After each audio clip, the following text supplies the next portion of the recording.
What's up, everyone? Welcome to the video. Today we're going to take a look at how to reset the oil life after an oil change on a 2020 Hyundai Tucson. Like I said, it's a 2020 Tucson in this video, but it will be the same on a few different years. So we'll need the vehicle either running or in the on position, and then we're going to do all this using these buttons on the right hand side of the steering wheel. So the first thing we're going to do is press the menu button right here.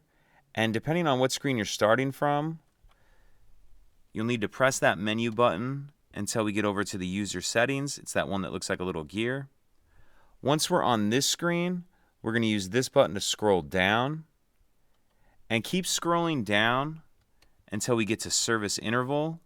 Once we have service interval highlighted, we'll press the OK button. And that's going to take us to this screen. From here, where you can see there, it says Enable Service Interval. If you want to turn it off, you can by pressing the OK button.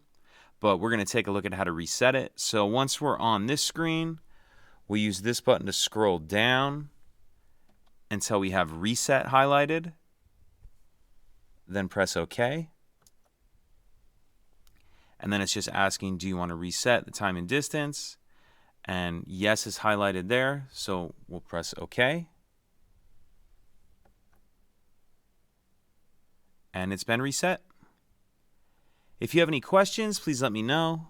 If you could take a second to like and subscribe, it helps us out, and I'd appreciate it. Thank you.